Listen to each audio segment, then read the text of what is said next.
ரொம்ப சிறப்பாக இருந்தது. நாங்கள் தளபதிக்காக வந்தோம். அவரை பார்த்தோம். நல்ல ஒரு மகிழ்ச்சியான ஒரு தருணமாக இருக்குது எங்களுக்கு. 3 ஆண்டுகள் அப்படிங்கிறது ஒரு பெரிய சாதனை. முதலாவது ஆண்டு வந்து பெரிய எதிர்ப்புகள் இல்லைனாலும் 2வது ஆண்டு கொஞ்சம் கடினமாக தான் இருந்தது. அதை எப்படி கடந்து வந்தீங்கன்னு நினைக்கிறீங்க?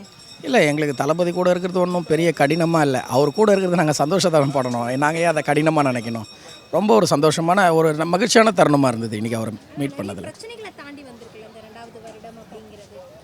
சம்பவமாக இருக்கட்டும், எலெக்ஷனில் நிறைய விஷயங்கள், அவருக்கு அகெயின்ஸ்டாக என்னென்ன விஷயங்கள் இருக்குன்னு தெரிய ஆரம்பிச்சிருந்தது.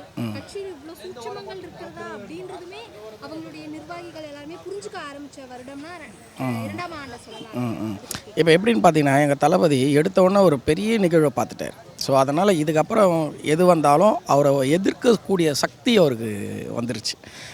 எப்படி சொல்கிறதுன்னு பார்த்தீங்கன்னா, 41 உயிர் வந்து போயிருக்கு. அதை வந்து ஈடுகட்டவே முடியாது. எந்த விஷயத்தாலும் வந்து ஈடுகட்ட முடியாது. பட் ஆனால் இப்படியும் எதிர்க்கட்சியில் இருக்கிறவங்க பண்ணுவாங்களா அப்படின்றதுக்கு வந்து நம்மளுக்கு ஒரு எடுத்துக்காட்டாயிருச்சு. அப்போ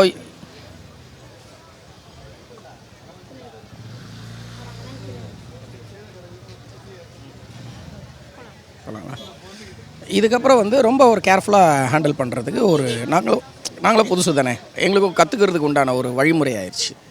இப்போது சமீபத்தில் வெளியே கொடுத்த ஒரு இன்டர்வியூவில் என்ன சொல்லியிருக்காருன்னா, கரூரில் இப்படி ஒரு சம்பவம் நடக்கும் நான் எதிர்பார்க்கல, ஒரு பெரிய பாதிப்பை வந்து இது எனக்கு கொடுத்துருக்குன்னு விஜய் அவர்கள் சொன்னதாக சோஷியல் மீடியாவில் பார்க்க முடியுது. இந்த கருத்தை நீங்கள் எப்படி பார்க்குறீங்க?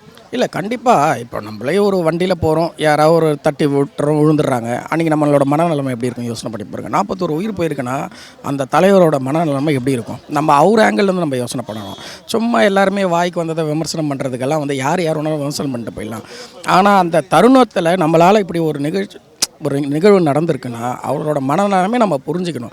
அதாவது சும்மா போய் அவரையே போய் சும்மா குத்தி இந்த மாதிரி பண்ணிட்டாங்க இதுதான் அரசியல் பண்ணிகிட்டு இருக்காங்க. ஒரு உயிர் போயிருக்கு, 41 உயிர் போயிருக்கு. உண்மையால் உணர்வு இருக்கிறவங்க அதை பற்றி பேச மாட்டாங்க.